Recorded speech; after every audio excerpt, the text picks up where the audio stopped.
Voilà, nous reprenons notre étude des temps que nous vivons et de la manière dont un chrétien doit les vivre en vainqueur. Alors ce soir, je voudrais vous parler de quelque chose qui est très important pour un chrétien, surtout dans la fin des temps que nous sommes, c'est le chrétien dans sa vie d'église. Qu'est-ce que la parole de Dieu nous enseigne en ce qui concerne la vie d'église? Et par rapport au modèle qui nous est donné dans la parole, qu'en est-il aujourd'hui? Et donc si nous, chrétiens, nous appartenons à une assemblée ou une église, il est important de pouvoir comparer ce qui se passe dans notre assemblée avec ce que le Seigneur nous enseigne dans sa parole. Et surtout, ça doit nous permettre d'éviter, même si nous restons dans ces assemblées qui ne sont pas parfaites, d'éviter de tomber dans les pièges que l'ennemi toujours essaye de placer dans la vie des chrétiens et des pasteurs, des responsables.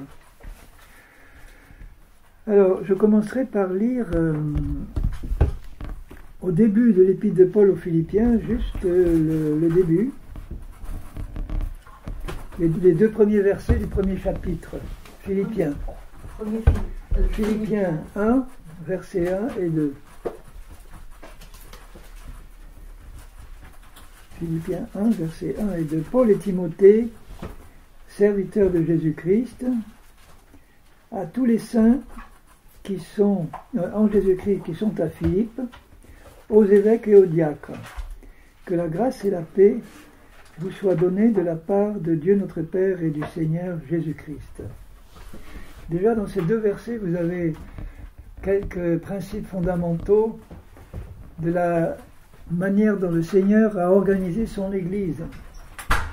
D'abord, comme je vous l'ai rappelé, Paul écrit à l'église de Philippe. Philippe, c'était une ville donc de la Grèce du Nord. Et les Philippiens qu'il avait amenés au Seigneur, pour lui, ne constituaient qu'une seule église dans la localité. C'était une ville assez grande. Et quand Paul était là, il évangélisait, il réunissait vite un nombre important de convertis. Ensuite, il passait un certain temps à les enseigner. Donc il dit bien, on voit ici que dans le corps de Christ, pratique sur la terre, organisé dans les assemblées,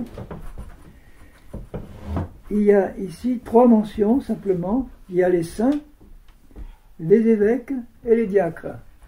Les évêques et les diacres sont aussi des saints, ils en font partie, mais ils n'ont pas la même fonction. Donc dans toute église de localité, une église de localité, ça veut dire que pour le Seigneur, j'aime bien le répéter parce que ça ne rentre pas souvent, à cause de toutes les habitudes qui sont prises depuis des siècles. Pour le Seigneur, il y a l'église universelle qui est son corps, le corps de Christ, qui est composé uniquement de nés de nouveau, ceux qui sont nés de nouveau en Christ, qui se sont repentis et qui l'ont accepté comme sauveur. Alors, cette église universelle, elle est répartie dans des églises locales, qui sont des églises de localité. Dans chaque localité, l'ensemble des chrétiens qui sont nés de nouveau et qui vivent dans la localité constituent pour Dieu l'église locale de la ville. Selon la taille de la ville, si c'est un petit village, les chrétiens se réunissent tous ensemble. Si c'est une grande ville, ils se répartissent dans des assemblées différentes de l'église unique de la ville. On voit par exemple dans Actes,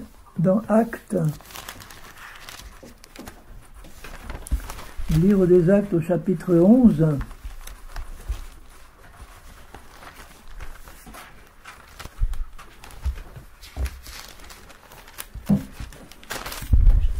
Acte 11,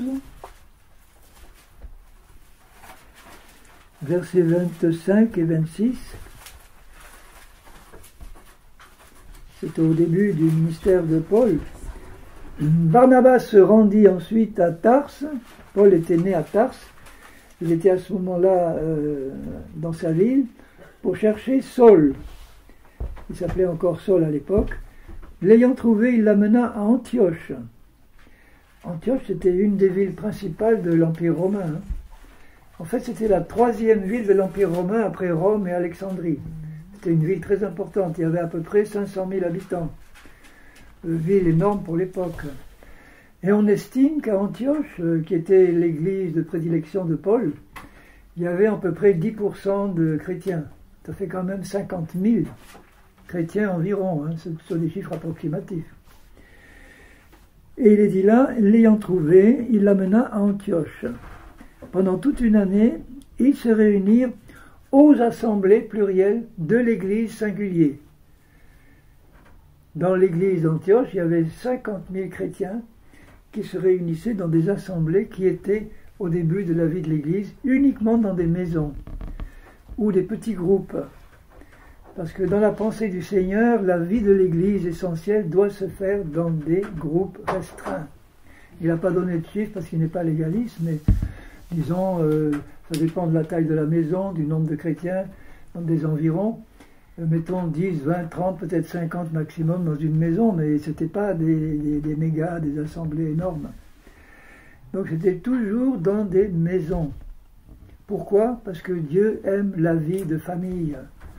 Et dans une grande église, malheureusement, il peut y avoir de très beaux cultes avec une belle louange, parce que c'est vrai que c'est plus agréable quand 500 personnes chantent bien. Mais à part, quand on sort du culte le dimanche, on dit bonjour frère, bonjour sœur, et il n'y a pas de vie d'église, de famille. Ou alors il faut qu'ils aient à cœur de s'inviter chacun les autres dans leur maison. Mais ce n'est pas encore suffisant, parce que bon, une famille, vous invitez une, deux personnes, bon, vous développez la communion avec ces deux-là.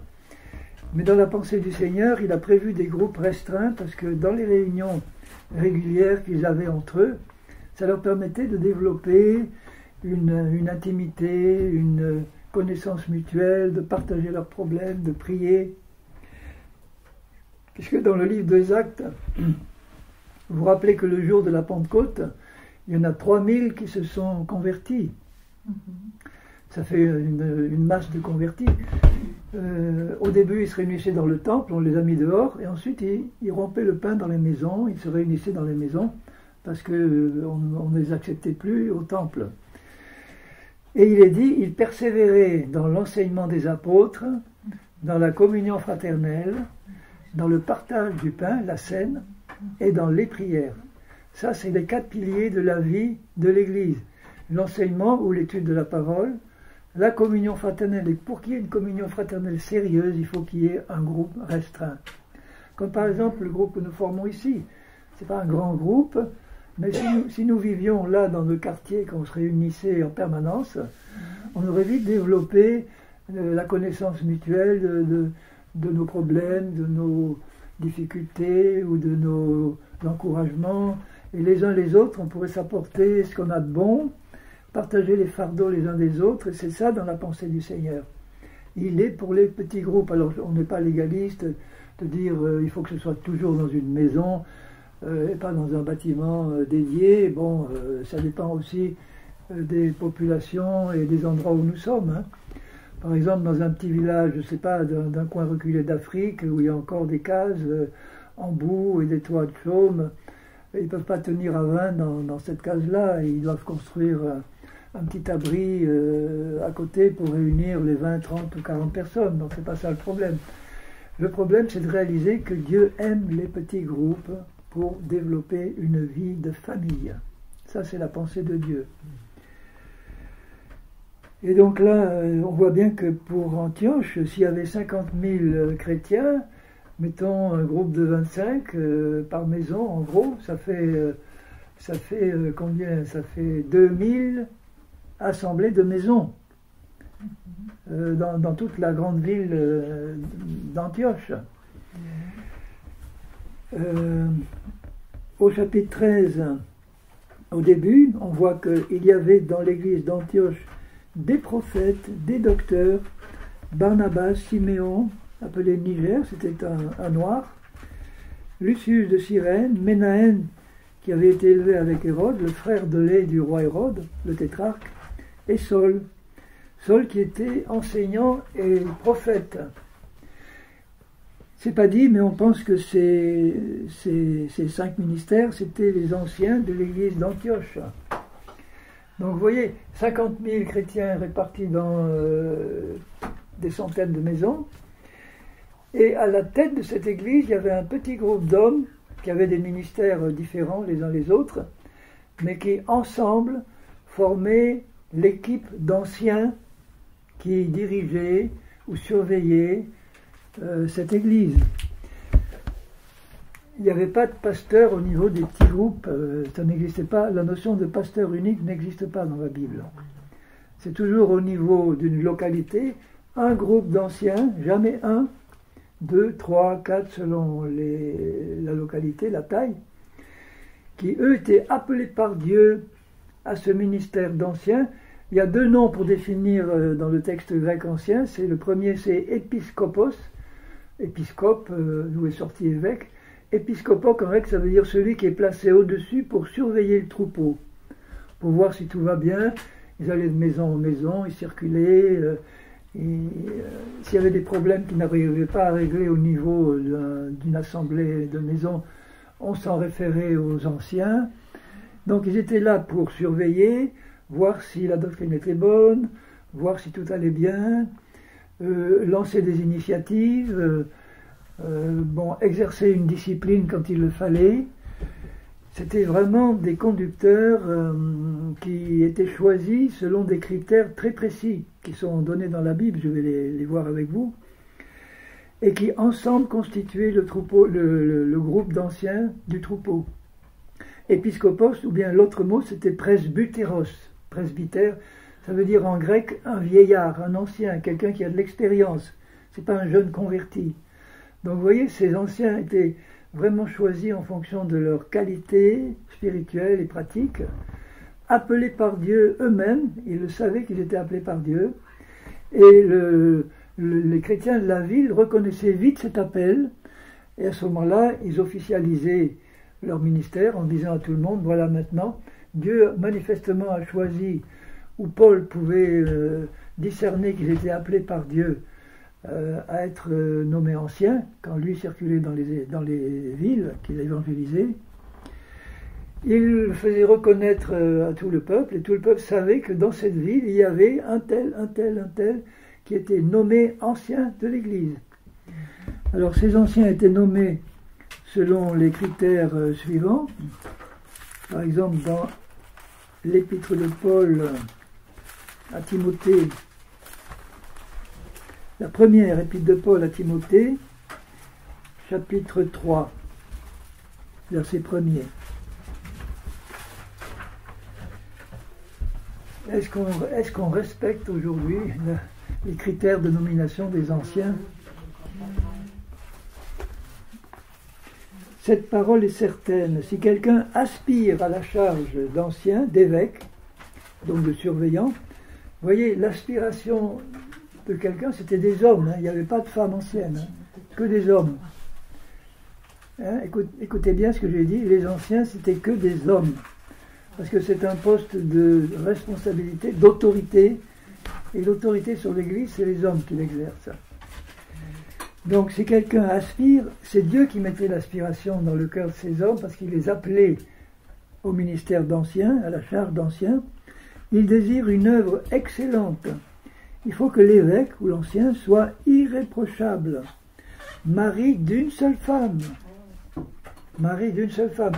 Ça ne veut pas forcément dire qu'il ne soit pas polygame, ça veut dire qu'il ne soit pas divorcé, remarié. Mari d'une seule femme. Sobre, modéré, réglé dans sa conduite, hospitalier, propre à l'enseignement. Il faut qu'il ne soit ni adonné au vin, ni violent, mais indulgent, pacifique, désintéressé. Il faut qu'il dirige bien sa propre maison, qu'il tienne ses enfants dans la soumission, dans une parfaite honnêteté. Car si quelqu'un ne sait pas diriger sa propre maison, comment prendra-t-il soin de l'Église de Dieu? C'est pour cela que ces anciens, en général, c'était des hommes mariés, sauf comme Paul ou certains qui décidaient d'être eux-mêmes célibataires par choix personnel. Mais en général, ils étaient mariés pour cette raison, si quelqu'un ne sait pas diriger lui-même sa propre maison, comment peut-il prendre soin de l'Église de Dieu? Et on sait historiquement que dans, par exemple, l'histoire de l'Église catholique, les prêtres au début, les responsables évêques étaient mariés, et ce n'est que assez tard dans l'histoire, en tout cas autour de l'an 1000, donc déjà il y avait eu les siècles précédents des enseignants catholiques qui disaient il vaudrait mieux que les prêtres soient célibataires, etc. Ça couvait depuis quelques années, mais c'est que vers l'an 1000 qu'un pape un jour a décidé que maintenant les prêtres et les évêques ne seraient plus mariés.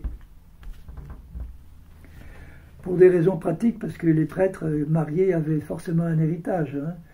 Et s'ils ne sont pas mariés, à la mort du prêtre, l'héritage il passe à l'Église. C'était, je crois, une des raisons essentielles, parce que c'était l'époque de la construction des cathédrales, l'époque du début des croisades, il fallait beaucoup d'argent, et la vente des indulgences ne suffisait pas à financer tous ces travaux et toutes ces croisades, donc c'était un moyen pratique, peu à peu, de récupérer l'héritage de tous les prêtres. Mais vous voyez, cette liste de critères, c'est quand même sérieux, important. Ils avaient à cœur vraiment de veiller à ce qu'ils soient respectés. Un peu plus loin, dans l'épaule de Paul à Tite, un peu plus loin, après la deuxième à Timothée, au chapitre 1er, au verset 5, il dit « Je t'ai laissé en Crète, afin que tu mettes en ordre ce qui reste à régler, et que selon mes instructions, tu établisses des anciens dans chaque ville. » Pas dans chaque assemblée de la ville, des anciens dans chaque ville. Alors établir, ça veut dire que Tite devait aussi discerner que ces hommes-là avaient un appel de Dieu et qu'ils correspondaient aux critères établis par la parole de Dieu. Alors, il précise encore là quels sont ces critères, au verset 6.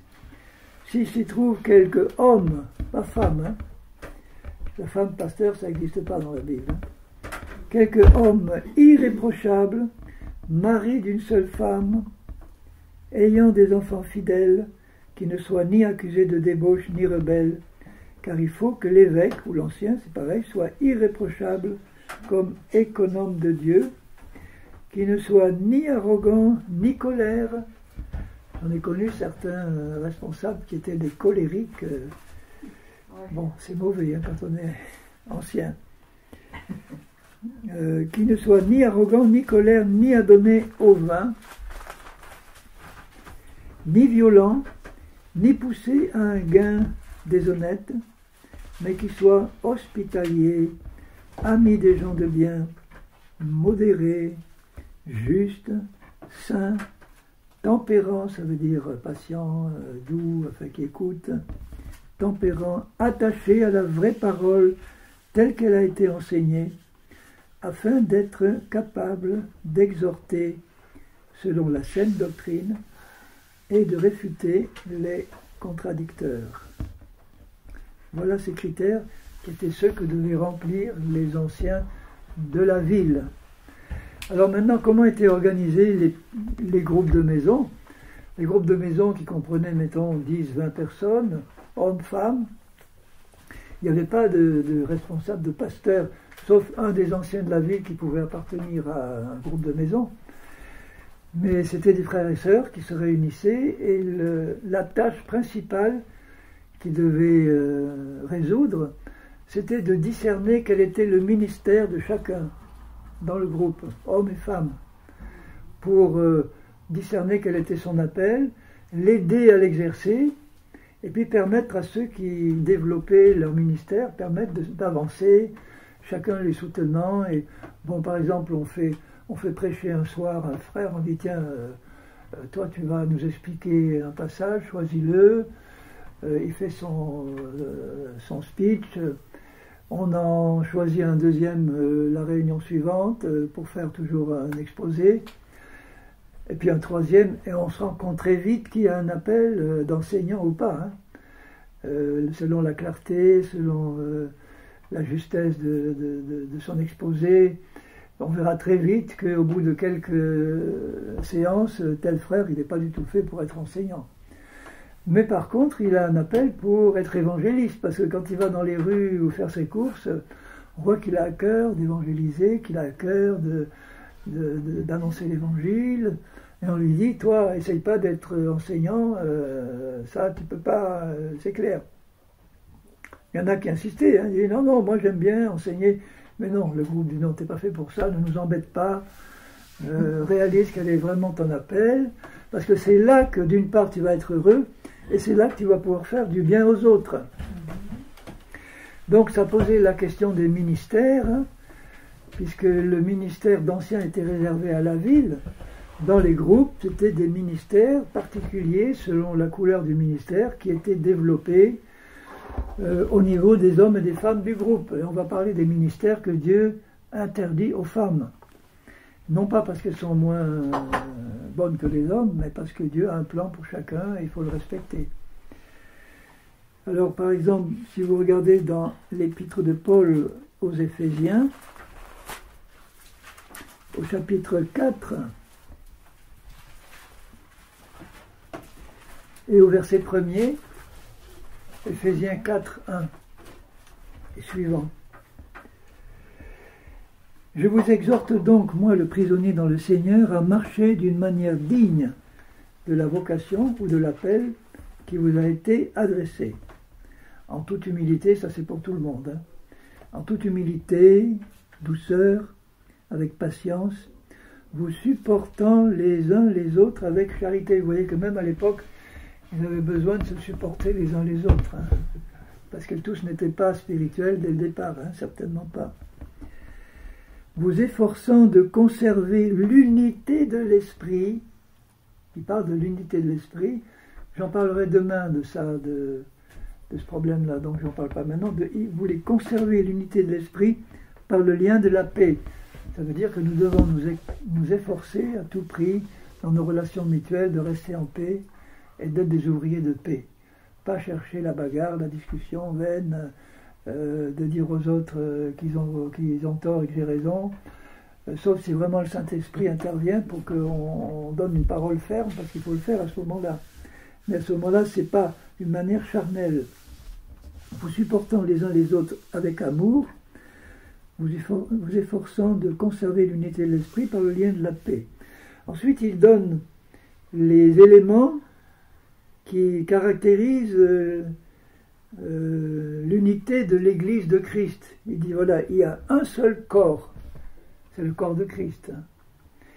Il faut qu'on ait la conscience que tous les chrétiens nés de nouveau, quel que soit leur degré de perfectionnement, ce sont nos frères et nos sœurs qui font partie du corps de Christ, qui sont un élément indispensable du corps de Christ. Chacun de nous ici, on est un membre du corps de Christ. Donc chaque membre a sa fonction nécessaire. Et donc il faut que chacun trouve auprès du Seigneur quelle est la fonction qu'il donne à ce membre que nous sommes dans son corps. Vous regardez un corps d'être humain, il n'y a pas un organe qui n'ait pas sa fonction. Évidemment, il y en a qui sont plus essentiels que d'autres, le cœur ou le foie, le pancréas, je ne sais pas, mais enfin, même l'appendice, avant je me disais l'appendice, c'est pas, bon ça sert à rien, on peut le couper, il sert à rien. Mais j'ai lu dans un article scientifique que l'appendice a un rôle très important, c'est qu'il stocke un certain nombre de cellules, d'enzymes ou autres, et que si l'intestin, par exemple, est vidé par une crise de diarrhée, enfin je prêche, hein, les cellules qui sont dans l'appendice se répandent pour reconstituer la flore intestinale. Donc le petit appendice, il a son utilité précieuse que Dieu a prévue. Chacun de nous, nous avons notre fonction à exercer dans le corps de Christ. Donc un seul corps, un seul esprit, le Saint-Esprit, comme aussi vous avez été appelés à une seule espérance par votre vocation. Je disais il y a avant-hier que notre espérance, c'est non seulement le retour de Christ, mais Notre espérance, c'est d'arriver à la perfection totale pour tout notre être, l'esprit, l'âme et le corps, parce que c'est le but de Dieu. Il commence dès notre nouvelle naissance par la perfection de notre esprit qu'il recrée. Ensuite, notre âme, à mesure qu'elle est purifiée et nettoyée, notre intelligence, nos sentiments, atteint un degré de perfectionnement progressif, et notre corps aussi est débarrassé de ses mauvaises habitudes sexuelles ou alimentaires et autres. Et petit à petit, on avance dans le perfectionnement jusqu'au dernier instant où le Seigneur finira le travail, juste avant qu'on monte à sa rencontre. Il y a un seul Seigneur, Christ, une seule foi, notre foi dans la parole de Dieu, un seul baptême. Ah, là on peut se poser la question. Il y a le baptême d'eau, il y a le baptême de l'esprit, il y a le baptême dans les souffrances de Christ, donc ça fait plusieurs baptêmes. Là, pourquoi il dit un seul baptême? Pour la raison simple que le seul baptême valable pour un chrétien, c'est le baptême dans la mort et la résurrection de Jésus, dont Paul parle. Le fait d'être plongé en Christ dans sa mort et sa résurrection. C'est ce que représente le baptême d'eau, on te plonge et on te sort. Et le baptême de l'esprit, qui nous est donné, c'est pas seulement pour parler en langue, mais le parler en langue nous édifie, parmi les moyens d'édification. Mais le baptême de l'esprit est destiné à nous conduire dans la vie de l'esprit, dans la crucifixion de la chair et dans la manifestation de ce que nous sommes déjà dedans. Donc en fait, le baptême de l'esprit, c'est aussi un entraînement par le Saint-Esprit à mettre à mort et à ressusciter en nous tout ce qui doit être mis à mort et qui doit ressusciter sous forme spirituelle. Tout ça, ça forme un seul baptême, le baptême dans la mort et la résurrection de Jésus. Ensuite, un seul Dieu, notre Père, Père de tous, qui est au-dessus de tous, parmi tous et en tous. Mais à chacun de nous, la grâce a été donnée selon la mesure du don de Christ, c'est-à-dire pleine mesure du don de Christ. Dieu a donné à chacun la grâce, une grâce particulière, un cadeau gratuit qui lui est donné personnellement. Alors qu'est-ce que c'est que cette grâce? Eh bien, c'est la fonction, l'appel, le ministère que chacun des membres est appelé à exercer dans le corps de Christ. C'est une grâce de Dieu.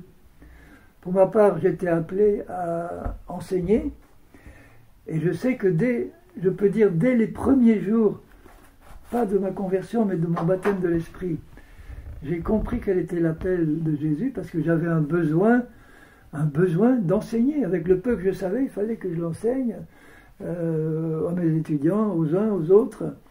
J'avais un besoin d'enseigner, et ce besoin s'est développé à mesure que ma connaissance de la Bible a augmenté, mais je savais à quoi j'étais appelé. Il y en a qui savent qu'ils ne sont pas du tout appelés à enseigner, mais à avoir un autre ministère. C'est pourquoi il est dit, étant monté en haut, il a amené des captifs, il a fait des dons aux hommes. Alors que signifie il est monté, sinon qu'il est aussi descendu dans les régions inférieures de la terre? Bon, je ne développe pas ces points parce que ça me ferait un peu dévier du message essentiel. Mais je dirais, à partir de verset 11, il a donné les uns comme apôtres, les autres comme prophètes, les autres comme évangélistes, les autres comme pasteurs et docteurs. Donc le mot pasteur ici, ça n'a pas du tout le même sens que le mot traditionnel de pasteur aujourd'hui.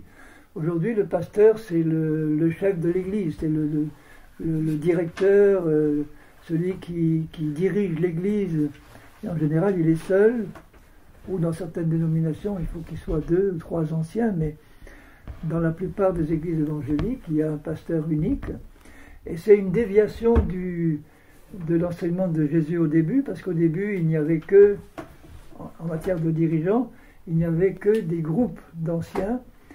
Et vers la fin du 1er ou 2e siècle, les anciens de chaque ville, comme les chrétiens devenaient de moins en moins spirituels, on a décidé finalement qu'au lieu d'avoir un groupe d'anciens par ville, il n'y en aurait plus qu'un, un évêque par ville. Et c'est maintenant le cas pour l'Église catholique, par exemple. Il y a un évêque qui est à qui on attribue une ville.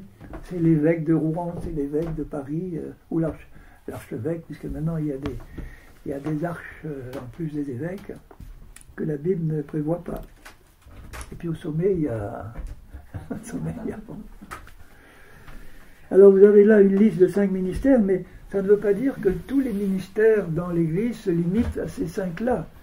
Ça, ce sont des ministères d'édification de l'Église. Mais si vous regardez par exemple dans Romains au chapitre 12, et au verset 6, Paul dit, puisque nous avons des dons différents, selon la grâce qui nous a été accordée, que celui qui a le don de prophétie l'exerce selon l'analogie de la foi, que celui qui est appelé au ministère, il emploie le mot au ministère unique, donc lequel, c'est pas un des 5 que je viens de lire, sinon il l'aurait cité, je l'interprète ainsi, c'est nécessairement pour moi un ministère d'ancien, que celui qui est appelé au ministère d'ancien, puisque ça c'est un ministère unique. Il est, enfin bon, si c'est pas ça, eh bien, peu importe, si c'est pas ça qu'il exerce, s'attache à son ministère. De manière générale, quand Dieu nous donne un ministère, il nous demande de nous attacher à ce ministère, à cet appel. Et on connaît dans l'histoire je ne citerai pas forcément des noms, mais notamment en Amérique, des hommes qui ont eu un appel précis, par exemple, pour être évangélistes, avec des dons de parole de connaissance et des dons spirituels très forts. Et j'en ai un en tête que je ne citerai pas, mais au bout de quelques temps, il a dit, bon, moi je vois que je suis appelé à être évangéliste et j'exerce des dons puissants, mais j'aimerais bien enseigner parce que ça me plaît. Donc il a commencé à enseigner, et Dieu lui a envoyé un prophète pour lui dire, n'oublie pas que tu n'es pas appelé à être enseignant, tu es évangéliste et aussi prophète il était, hein, mais il a répondu au prophète, je sais, mais moi je veux enseigner. Parce que j'aime enseigner. Il a commencé à enseigner des fausses doctrines, de plus en plus fausses, et Dieu a fini par l'éliminer. Enfin, c'est un peu dur parce que il est mort dans un accident de voiture prématurément, et il n'aurait pas été, ça ne serait pas arrivé s'il avait obéi à Dieu. Il ne s'est pas attaché à son ministère qu'il connaissait pourtant. Hein. C'est pas parce qu'on a envie de faire quelque chose qu'il faut le faire. Hein. C'est parce que Dieu nous appelle à le faire. C'est sûr qu'on pourrait être capable humainement d'enseigner parce qu'on a été enseignant. Je me rappelle par exemple au début de ma conversion, des anciens de l'église où j'étais, ou des frères disaient, puisque tu as été enseignant à l'université, donc il faut que tu enseignes dans l'église. Mais ça c'est une mauvaise conception. Hein. Il se trouve que j'étais appelé à un ministère d'enseignement. Mais pas parce que j'étais enseignant, parce que c'était le choix de Dieu. Et la difficulté pour moi au début, elle était claire. J'avais tendance à utiliser mon intelligence pour enseigner, au lieu de faire appel à la révélation du Saint-Esprit, parce que intellectuellement je pouvais enseigner. Je me rappelle les premiers enseignements que je faisais sur un thème donné. J'allais acheter le meilleur livre qui parlait de ce thème, je l'étudiais à fond, je prenais des notes, et puis j'allais faire une belle prédication qui était techniquement belle, parce que j'avais copié dans le livre des arguments qui étaient beaux. Donc c'était bien, mais il ne pouvait pas y avoir l'onction, il ne pouvait pas y avoir le sceau du Saint-Esprit. Et malheureusement, pas beaucoup de chrétiens se sont rendus compte, ah c'est beau, c'est une belle prédication. Sauf ceux qui étaient les plus spirituels, qui sentaient qu'il n'y avait pas vraiment l'onction et la vie, juste intellectuellement bien. Et il a fallu que le Seigneur me dise, il m'apprenne, dit, bon écoute Henri, tu vas apprendre à faire les choses de la bonne manière. Hein. Alors tu vas apprendre à laisser de côté toutes ces notes-là. Mais comment je vais faire, Seigneur? Eh ben, tu vas t'appuyer sur le Saint-Esprit et tu vas étudier toi-même la Bible, voilà. Alors au début c'était peut-être moins bon qu'avant parce que techniquement c'était moins aidé par des bons livres, mais il n'y a que comme ça qu'on peut progresser, en laissant le Saint-Esprit nous conduire dans l'appel qu'il nous a donné. Il ajoute Alors, je suis dans Romains 12 toujours, au verset 7, que celui qui enseigne, donc ça c'est le ministère d'enseignant, s'attache à son enseignement, que celui qui exhorte a un ministère nouveau là, celui qui exhorte à l'exhortation. Nous tous, nous sommes appelés à exhorter nos frères et sœurs, mais il y en a qui ont vraiment un ministère d'exhortation puissant, qui est vraiment loin du Saint-Esprit. Ça veut dire quoi, exhorter? Exhorter, ça veut dire encourager, édifier, quelqu'un qui est découragé, qui est vraiment dans la déprime. Quelqu'un qui a un ministère divin d'exhortation va être qualifié pour le relever, pour le remonter, pour l'encourager. Mon épouse décédée, que certains de vous ont connue, elle avait un ministère d'exhortation, vraiment, en privé. Ça s'exerce souvent, le plus souvent en privé. Alors, et ensuite, que celui qui donne le fasse avec libéralité, c'est un ministère. Bon, nous tous, on est appelés à donner, hein, généreusement. Mais il y en a qui sont appelés à donner avec plus d'abondance. Et si Dieu les rend riches, c'est pour qu'ils puissent faire preuve de libéralité abondante. J'ai connu un frère, il est toujours vivant, un frère, une famille dans la misère. Et c'était très dur. Le père était réparateur de télé, ça ne marchait pas. Et les fils étaient... bon, la famille était dans la misère. Et un jour, un ami leur a suggéré d'ouvrir dans un hangar qu'ils pouvaient louer pour bas prix un dépôt-vente, en appelant les gens à venir déposer des meubles et autres. Lui, l'entrepreneur, il leur a fait cadeau de parpaings, d'outils, etc. L'un des fils, il faisait les marchés avec des vêtements, il a mis ses vêtements là, bon. Et ça a marché, mais alors, d'une manière foudroyante, au point qu'après quelques années, ils avaient ouvert 10 grands magasins, du type Foire-Fouille, vous savez, du type dans une région de la France, et ils sont devenus multimillionnaires. Et donc le frère, un des frères que je connais, très sympa, il me dit, j'ai jamais oublié que j'étais dans la misère, jamais. Donc moi je ne suis pas un fils de riche, je sais ce que c'est qu'être pauvre, et je sais que si Dieu m'a donné la fortune, c'est pour que je sois généreux, pour que je fasse preuve de libéralité. Alors un de ses autres frères, qui était aussi multimillionnaire, parce que toute la famille est devenue multimillionnaire du coup, il me disait, mais tu sais Henri, c'est un problème, parce que malheureusement, les chrétiens ont tendance à trop me coller à la peau pour essayer de me soutirer de l'argent. En me disant, tu vois, j'ai des problèmes de famille, ou bien tu vois, je veux créer une école chrétienne, alors il me faut 500 000 francs suisses pour la lancer. Bon, et moi, j'ai ça, moi j'ai un projet de construction d'un nouveau bâtiment d'école. Alors frère, tu n'aurais pas un petit chèque à me donner? Et au début, il donnait, jusqu'au point où le Seigneur lui a dit, stop, c'est pas comme ça qu'il faut faire. Tu pries d'abord, et tu me demandes si c'est bon de donner à ceux qui viennent te demander, parce que souvent c'est des gens qui profitent de ta fortune, mais que c'est pas à ça que je les ai appelés. Hein. Donc il faut savoir être aussi sage dans cette affaire. Et que celui qui pratique la miséricorde le fasse avec joie. Il y a un ministère de miséricorde, on est tous appelés à être miséricordieux, mais il y en a qui sont appelés à un ministère particulier de miséricorde. Ils sont vraiment loin pour répandre autour de nous, autour d'eux, un esprit d'amour, de miséricorde, de bonté, de patience extraordinaire, et c'est une source de vie pour ceux qui les fréquentent. Hein. Quelqu'un qui est plein de miséricorde, il n'est pas là pour vous juger, il n'est pas là pour vous condamner, il est toujours là pour vous entourer d'amour, vous entourer de ce qu'il est, de sa joie, de la présence de Christ en lui. C'est un ministère. Vous voyez que c'est pas dans la liste des 5 ministères que j'ai lus tout à l'heure. Que la charité soit sans hypocrisie. Bon, la liste, elle n'est pas certainement limitative. Mais si je reviens maintenant dans Éphésiens 4, les 5 ministères fondamentaux d'édification, c'est ceux-là. Apôtres, prophètes, évangélistes, pasteurs et docteurs ou enseignants. Docteurs et enseignants. N'oubliez pas que le mot pasteur n'a pas la même signification, je le répète, que le pasteur actuel. Donc dans le texte grec, c'est le mot berger qui est employé. Il y a des pasteurs modernes qui ne sont pas du tout des bergers. Un berger, c'est celui qui a à cœur de s'occuper du troupeau, de s'occuper du bien-être des brebis.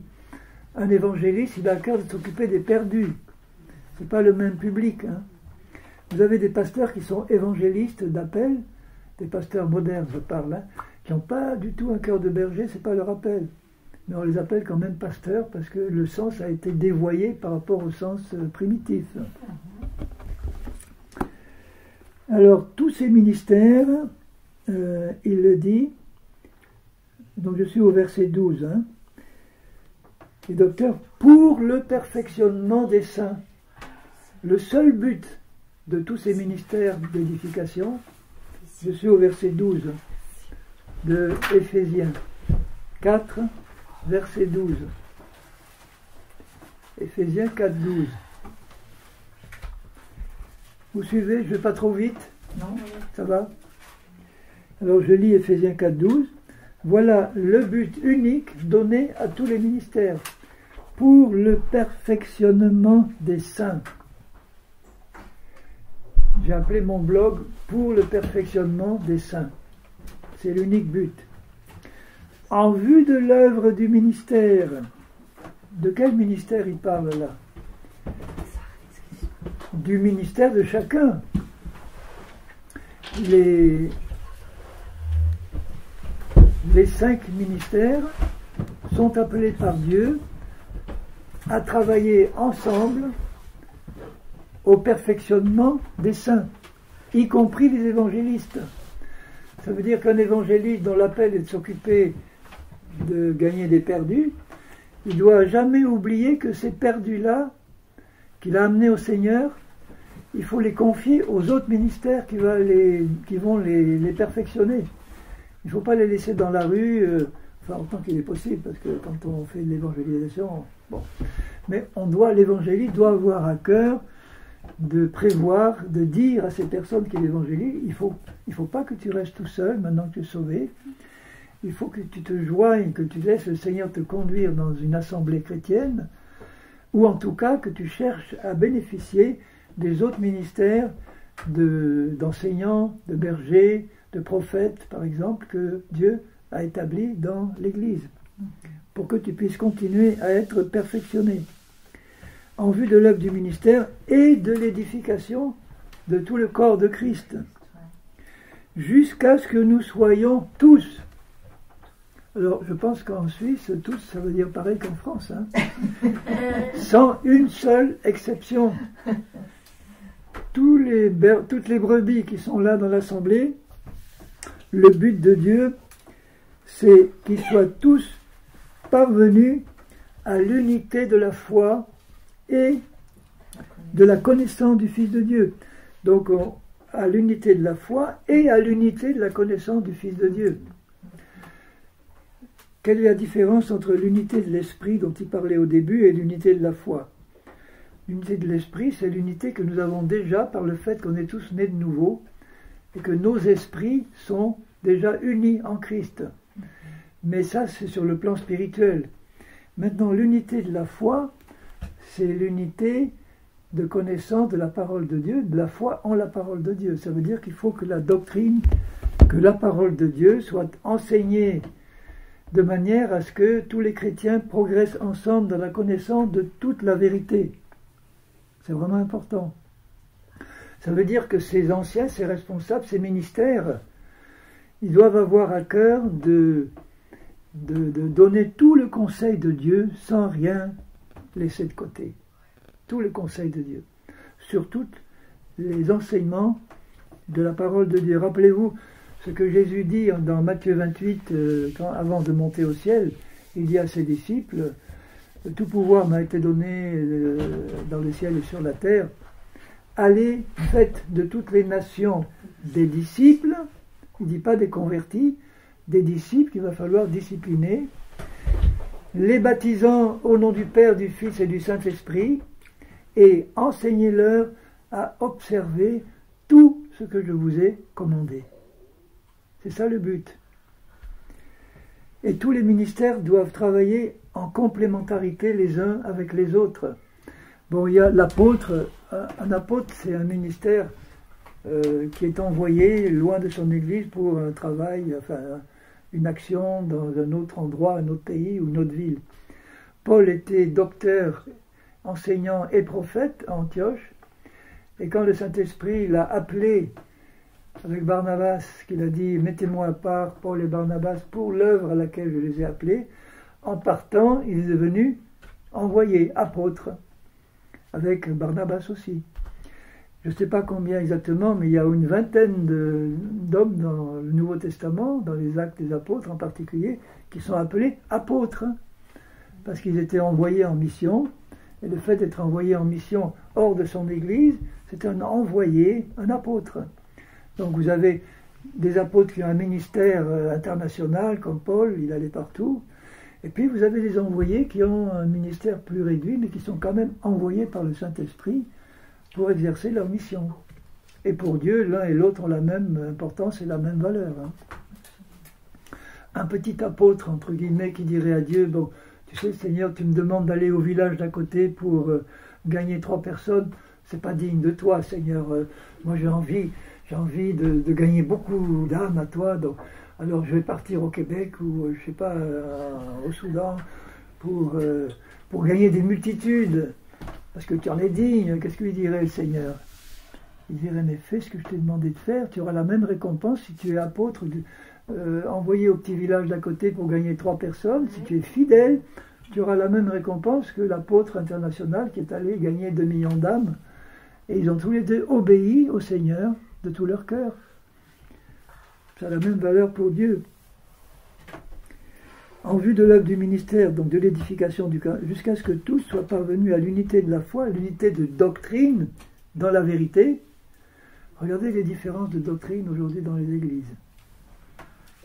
C'est ça qui divise le plus les églises. Les professions de foi, les traditions de chaque dénomination. C'est pas l'unité de la foi. Mais s'il y a l'amour de la vérité, normalement on doit tous progresser en nous apportant mutuellement ce que nous avons reçu de bon de la part du Seigneur. Je me rappelle la meilleure expérience de vie d'église que j'ai pu avoir, c'est dans un petit groupe de maison de 15, où tous pratiquement étaient complètement différents. Il y avait réformés, pentecôtistes, baptistes, darbistes, tous avec des passés de doctrine et de traditions d'église différentes. Moi, pentecôtiste, je me disais, enfin, moi, je vais arriver, je vais pouvoir leur passer pas mal de richesses que j'ai et qu'ils n'ont pas. Et en me frottant aux autres, j'ai découvert qu'il y avait des darbistes, d'anciens réformés, qui avaient une profondeur de la connaissance de la parole de Dieu que je n'avais pas. Alors, avec mes dons spirituels, ils n'étaient même pas baptisés d'eau, certains, ni d'esprit. Donc, on avait décidé de s'apporter mutuellement ce qui était bon, ce qu'on avait reçu chacun. Et ça a été merveilleux. Il y avait une atmosphère, une ambiance de recherche de vérité, d'apport mutuel. On ne se critiquait pas. Les réformés qui étaient baptisés bébés, au début hésitaient un peu à passer par un baptême par immersion, mais dans la prière, en lisant, ils ont fini par comprendre, ça s'est fait. Ceux qui étaient baptisés du Saint-Esprit, même chose. C'était merveilleux. Il y avait une telle vie là-dedans qu'au bout d'un an, on s'est retrouvés à 100.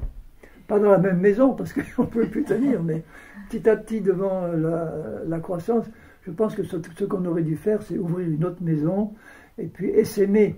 Mais bon, on a loué un petit local où on était une centaine, et on a continué à progresser.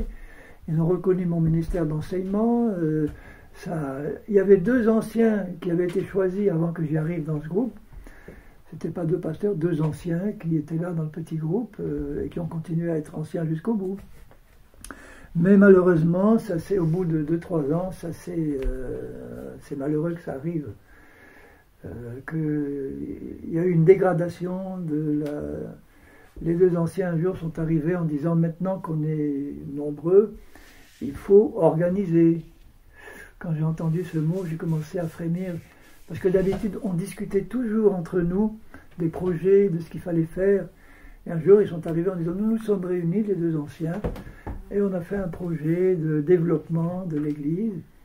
Alors, Henri, tu auras dans ta maison maintenant un groupe de maisons où on a mis un tel, un tel, un tel. Et toi, pareil. Alors, moi, je me suis levé, j'ai dit, écoutez, frère, qu'est-ce qui vous prend? Pourquoi on n'en a pas parlé avant? Pourquoi on n'a pas prié? Moi, je vous dis qu'il n'est pas question de venir dans ma maison, que vous me colliez dans ma maison un groupe quelconque sans que moi, j'ai prié Dieu, et avec ma femme, qu'on soit d'accord sur ce qui se passe. Hein. Alors, mettons ça ensemble dans la prière, dans la discussion, comme on le faisait avant. Ah ben écoute frère, écoute non, si on commence à entrer dans des discussions, maintenant qu'on est nombreux, ça ne va pas s'arrêter, il faut un peu de discipline, il faut un peu, alors soumets-toi, il ne faut pas rebelle. Mais bon, je me suis soumis, mais vraiment en disant, j'espère que ça ne va pas continuer comme ça. Ensuite, il y a Toronto qui est entré, le mouvement de Toronto. Ensuite, c'était la psychologie chrétienne. Alors moi qui enseignais la psycho à l'université, il dit, mais qu'est-ce qui leur prend? Dieu m'a fait abandonner la psychologie et eux, ils avaient recruté 2 psychologues femmes chrétiennes pour faire des cures d'âme à chacun auprès d'elles. Il fallait que tout le monde y parle. Alors j'ai dit, non, cette fois, moi, je ne supporte plus ça. Hein. Et je leur ai dit, il faut que vous changiez, sinon ça va... ça ne peut pas aller dans le bon sens. Et je me rappelle avoir reçu un dimanche, on faisait une réunion dans une salle louée parce que c'était une convention, on était beaucoup plus nombreux que d'habitude, et je reçois une prophétie. Alors j'écoute la prophétie, je dis Seigneur, la prophétie c'était, je me suis levé, frères et sœurs, il y a un trou dans le bateau, si on ne bouge pas le trou, la barque va couler. Ça voulait dire ce que ça voulait dire. Hein. Bon, il y a un silence, ça n'a changé rien. Le Seigneur m'a demandé de partir, il m'a fait sentir que c'était plus le moment. Je suis parti tout seul. Ma femme, les enfants sont restés, je ne les ai pas forcés. Je me revois dans mon salon, tout seul le dimanche suivant. Je me dis, est-ce que j'ai bien fait ou pas? Mais enfin, je n'avais pas à cœur de rester. Et puis, il y a la petite fille de la voisine qui était chrétienne, une petite fille, d'une dizaine d'années. On avait l'habitude de se fréquenter, elle rentrait dans notre maison, j'étais copain de mes enfants. Elle arrive, elle dit, Henri, qu'est-ce que tu fais? Je suis là, je fais mon culte tout seul. Et puis je vais le faire avec toi. Et quelques temps après, ma femme, mes enfants sont sortis, d'autres sont sortis. Vous voyez, les frères et sœurs sentaient que ça n'allait plus. Et l'église, elle a complètement capoté, elle a disparu après quelques temps. Tout ça parce que, au lieu de suivre, comme on l'avait fait jusque-là, la direction du Saint-Esprit, on a voulu organiser de manière humaine. Et on n'organise pas une église comme une entreprise. Et pourquoi on a fini par choisir des pasteurs uniques? Parce que c'est beaucoup plus difficile de diriger une église avec un groupe d'anciens qu'avec un pasteur unique. Le pasteur unique, il a autorité, il décide de tout. On ne discute pas normalement, ou alors c'est le pasteur qui a le dernier mot. Et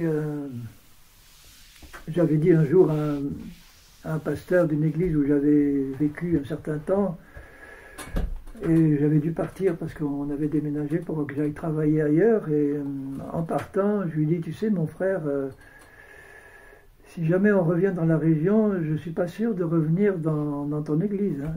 Il me dit, pourquoi? Tu t'y plais pas?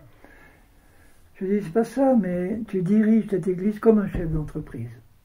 Exactement comme un chef d'entreprise. Il me dit, mais c'est normal, il faut une tête, parce que s'il n'y a pas qu'une tête, c'est le désordre. Ça ne marche pas. Mais 2-3 hommes ensemble pour diriger une entreprise, ça va capoter. Oui, il a raison sur le plan humain.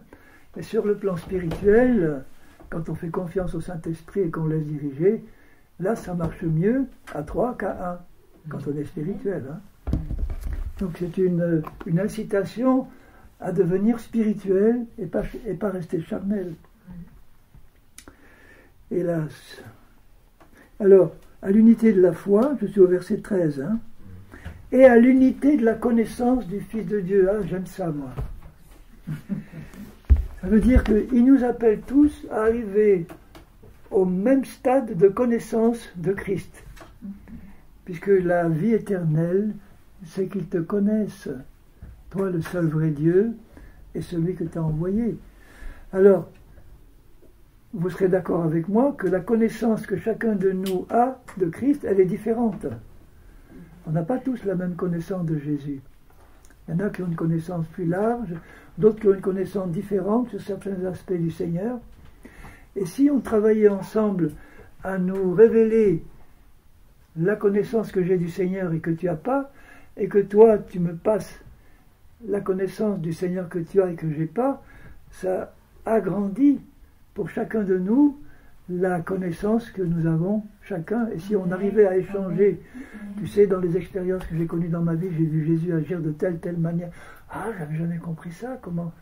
Raconte-moi, voilà, regarde là ce qu'il a fait, etc., etc. Je me dis, ah mais ça, si jamais un jour je me trouve dans la même situation, je saurais comment réagir, parce que j'ai vu que dans la réaction que tu as eue, là ça a été efficace, et moi j'aurais pas fait ça, donc je réfléchis, et je dis là ça m'apprend quelque chose. On échange la connaissance qu'on a, et on ne peut le faire que dans un petit groupe, ça. On ne peut pas le faire dans une grande église.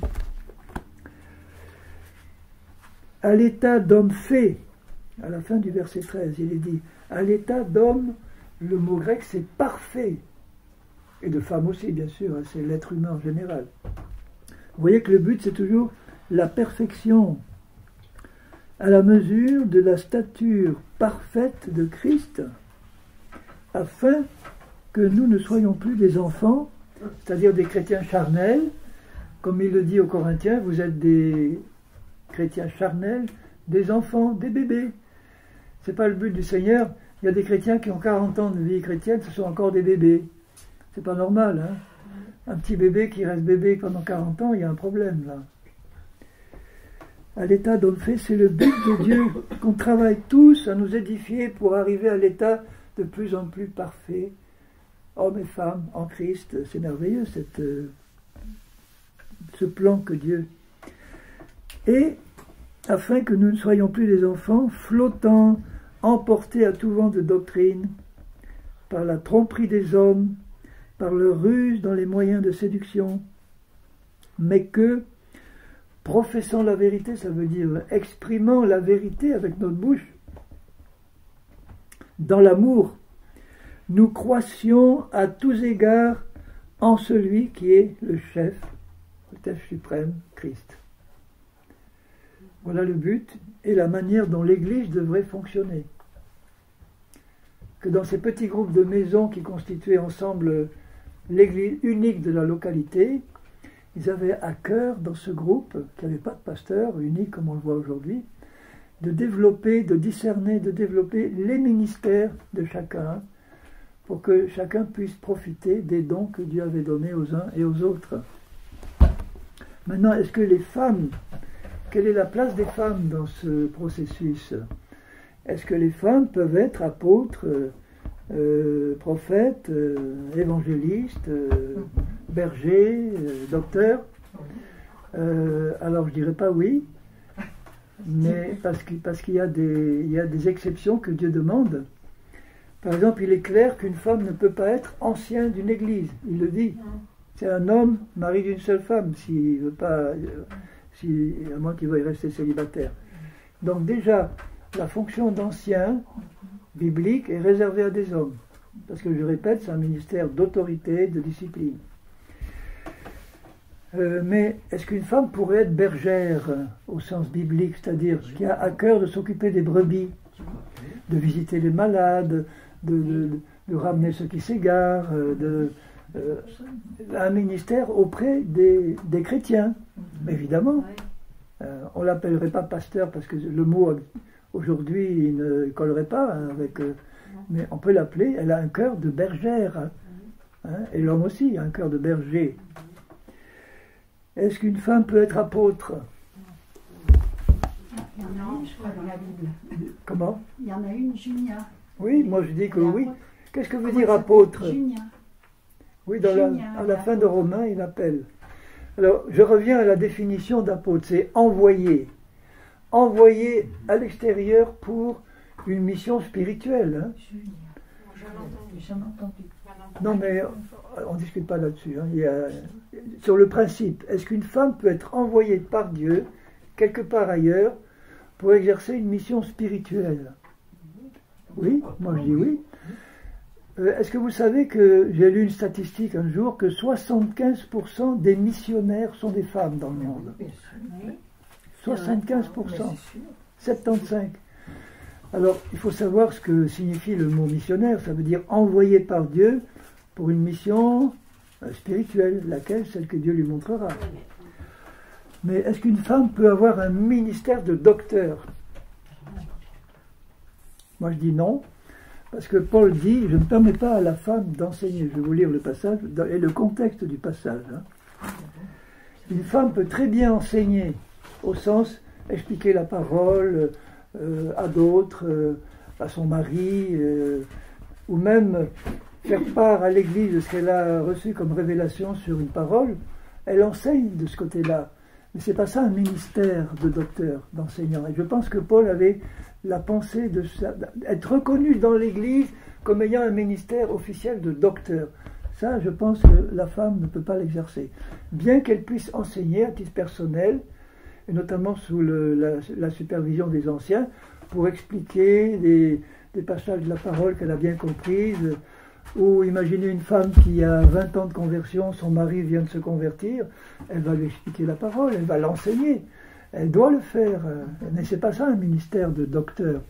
Le ministère de docteur, c'est celui qui est appelé à décortiquer les doctrines de la Bible, à les exposer de manière approfondie, bon, et le Seigneur, il dit, par la bouche de Paul, il dit ceci. La première à Timothée,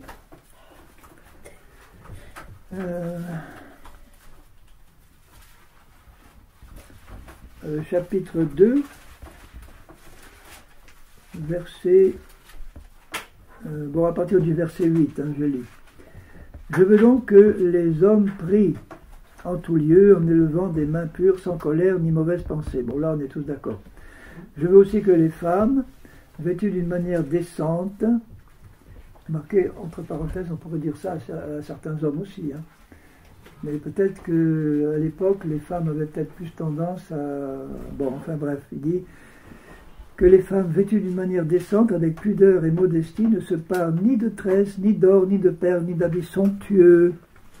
Bon, là, je pense que c'est des manifestations excessives, hein. C'est pas parce que vous avez un petit bijou, c'est des femmes qui se paraient de coiffures somptueuses, de bijoux somptueux, de vêtements somptueux.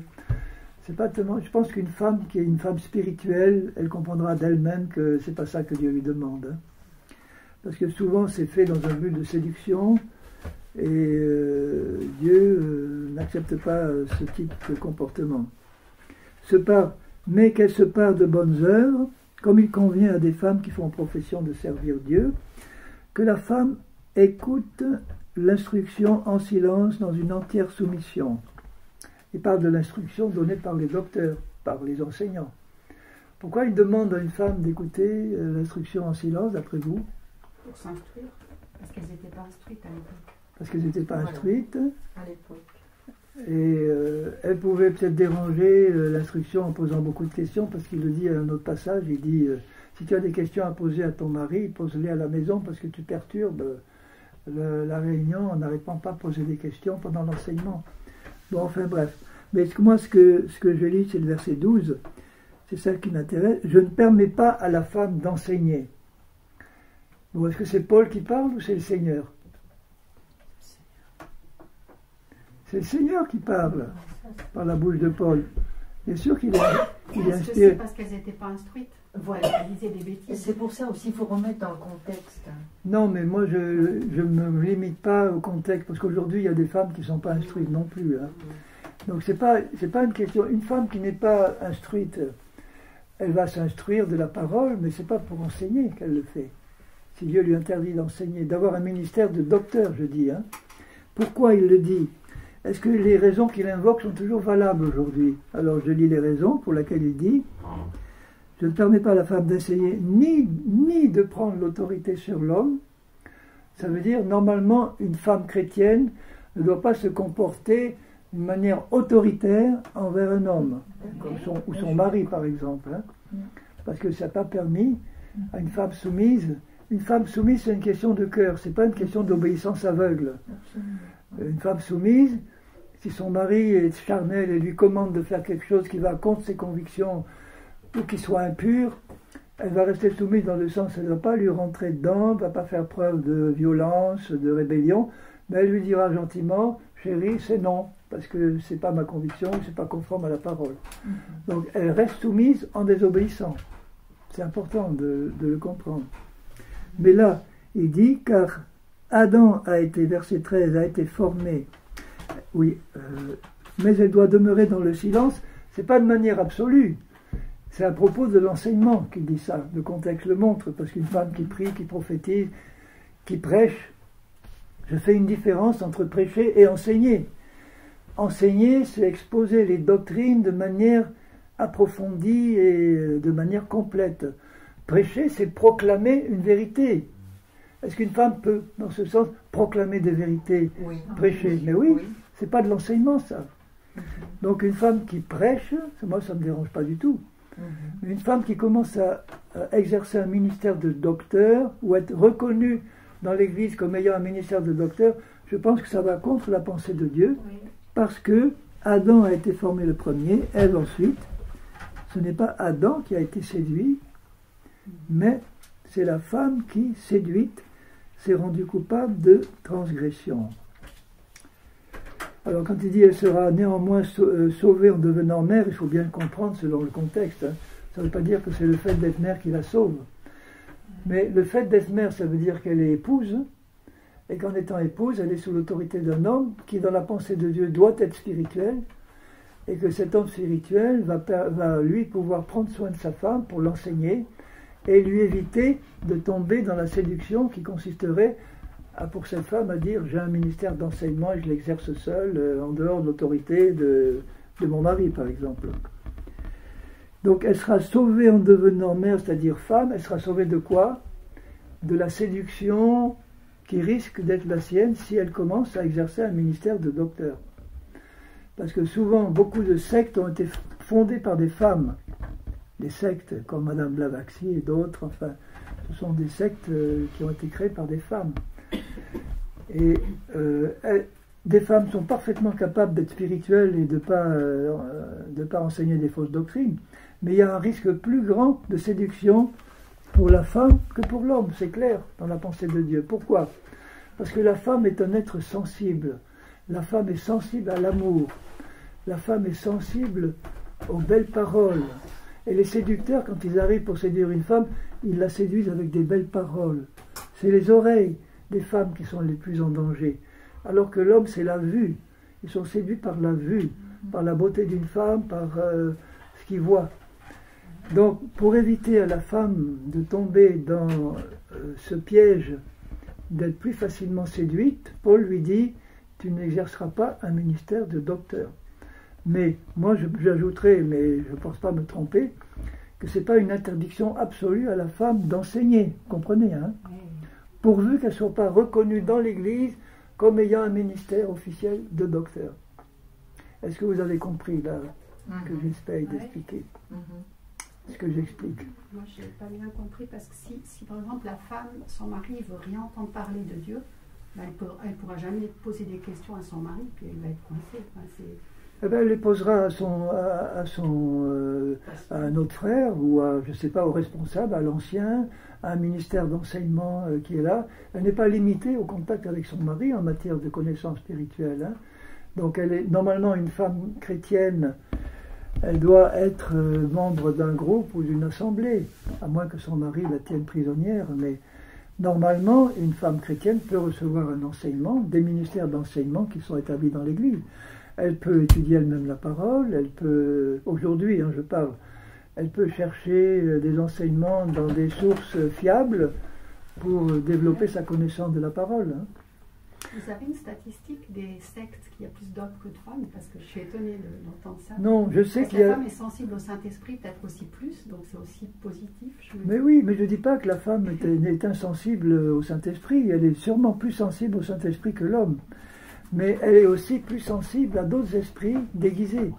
Parce que justement, elle a une nature propre qui est différente de celle de l'homme. À quoi l'homme est le plus disposé? À être un rebelle, comme Adam. Parce qu'Adam n'a pas été séduit. Adam a péché volontairement. Donc les deux sont des risques qui sont différents, mais ils sont aussi dangereux l'un que l'autre. Hein. Oui, mais aussi Adam n'a pas, par rapport à sa femme, été correct, parce qu'il a reçu de Dieu, donc c'est lui en tant que premier individu créé, il a reçu l'autorité de Dieu. Il n'a pas protégé, il n'a pas transmis à sa femme, oui, à Ève. Donc quand Ève a été séduite, elle ne connaissait pas le danger.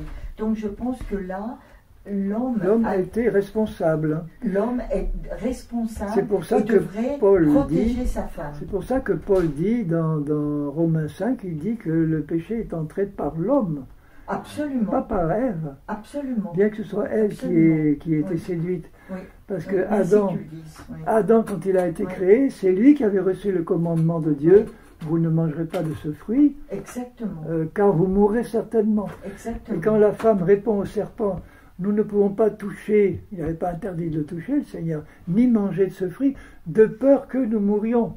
Voilà. Ça veut dire, il se peut que nous allons mourir. Donc ce matin-là, si Adam avait dit, chérie, rappelle-moi ce que Dieu a dit, ce que je t'ai dit il y a une semaine. Si elle avait dit, on ne peut pas toucher, non, il n'a pas dit ça. On ne peut pas le manger, de peur que nous... Non, il n'a pas dit de peur que, il a dit, vous mourrez certainement. Donc il aurait corrigé la mauvaise conception de sa femme, et quand Satan serait venu, elle aurait dit la vérité, et il n'aurait pas pu la séduire. Donc il y a une protection, le mari doit protéger aussi oui, exactement. sa femme.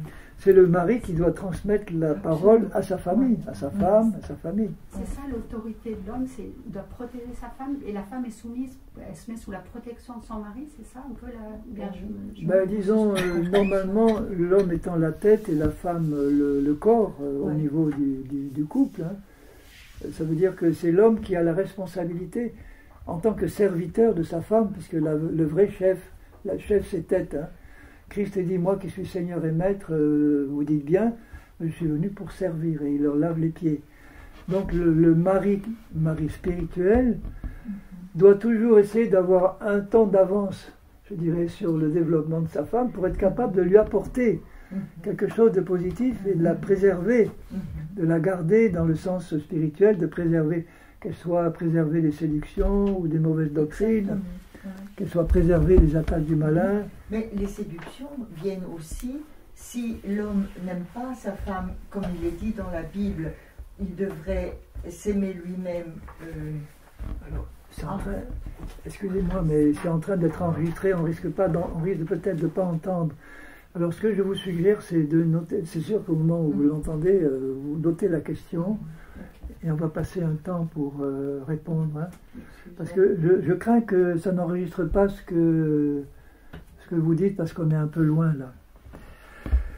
Bon, je sais que c'est un sujet délicat, il y a beaucoup d'interprétations différentes, surtout aujourd'hui.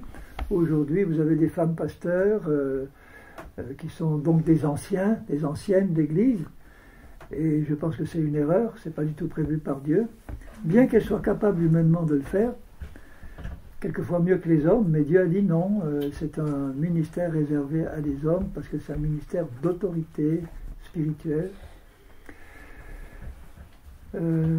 Déjà, par rapport à la situation qu'on peut voir aujourd'hui dans le monde, concernant l'Église de Jésus-Christ, vous voyez qu'il y a déjà des différences énormes par rapport au modèle biblique.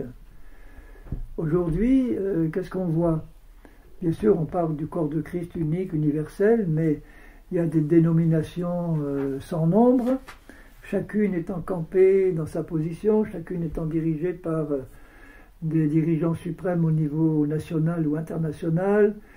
Ces divisions Ces dénominations sont divisées sur des points de doctrine plus ou moins importants, qui séparent les chrétiens, qui les empêchent de réaliser qu'ils appartiennent à un même corps, qui entretiennent les... Bon, il y a un aspect positif, c'est que, historiquement, les nouvelles dénominations sont sorties des anciennes pour être plus évangéliques que les autres anciennes. Donc c'était vrai, que, vous voyez, les baptistes sont sortis des réformés, ensuite les pentecôtistes sont sortis des baptistes. À chaque fois, ils apportaient un élément de révélation qui n'était pas compris par les générations précédentes. Mais le résultat, c'est qu'aujourd'hui, dans une localité donnée, eh bien, vous avez 15, 10, 20, selon localité, assemblées, je parle des églises chrétiennes, assemblées chrétiennes, évangéliques ou pas, qui se regardent un peu en chien de faïence. Il y a une semaine annuelle de prière commune, mais bon, c'est pas ça qui entretient l'unité, hein.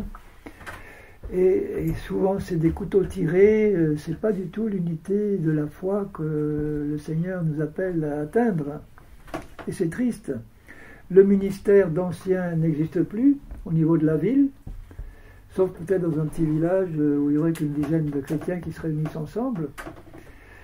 Les assemblées en général ne sont pas souvent des petites assemblées familiales comme le Seigneur l'avait prévu au départ. C'était que des groupes de maisons au départ historiquement. On recherche la grandeur. Alors je ne dis pas qu'il n'y a pas des avantages apparents à avoir une grande église, ça a de l'impact, mais c'est charnel, c'est humain, ça a de l'impact sur l'environnement. En Amérique, vous avez des églises de 10 000, 20 000 membres. En Corée du Sud, vous avez une église qui a 1 million de membres. Alors, ils ne peuvent pas tous se réunir ensemble, mais ils ont une salle de, je ne sais pas, 30 ou 40 000 ou 50 000. Ils font 10 cultes, 20 cultes. Mais c'est une dénomination unique, avec un pasteur unique à sa tête. Hein. Et il y a évidemment plein de collaborateurs, de pasteurs qui dépendent de lui, mais ils réétablissent une hiérarchie entre un chef unique, des sous-chefs, des sous-sous-chefs, tous sous la direction d'un homme unique en général. Et ça, c'est pas du tout le modèle biblique, loin de là, loin.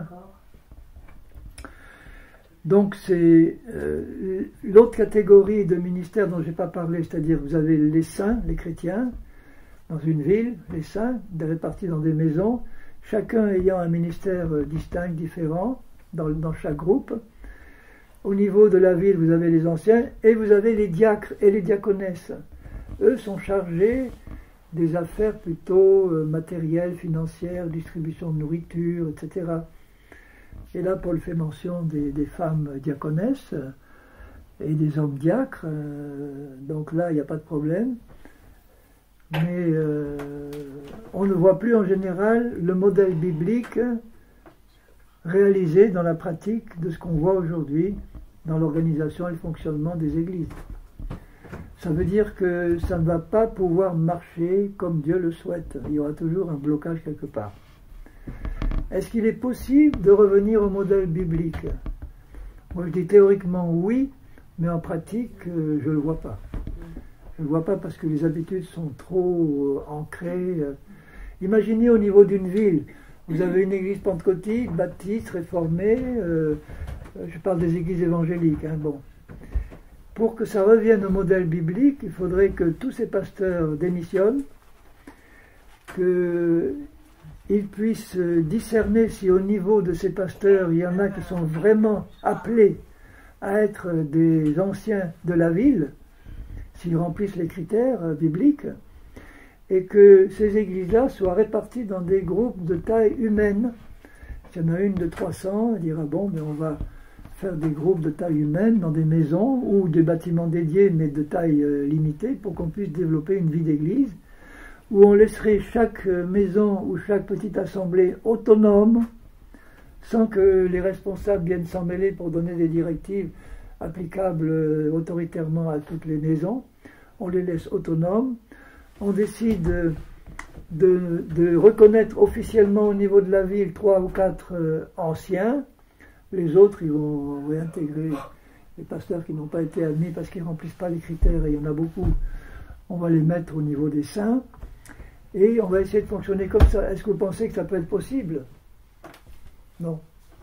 Parce que pour qu'ils démissionnent de leur dénomination, il faudrait qu'ils démissionnent de leur dénomination, qu'ils disent voilà, je ne suis plus ADD, je ne suis plus baptiste, maintenant on est membre du corps de Christ, point, membre de la ville de Lausanne, église de Lausanne unique, répartie dans des maisons.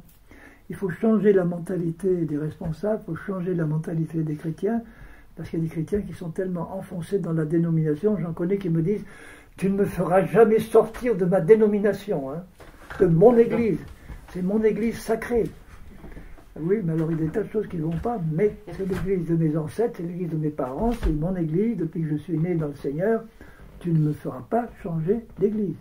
Bon, si tu as cette mentalité-là, tu ne peux pas progresser vraiment, tu vas être bloqué à un moment donné de ta vie spirituelle.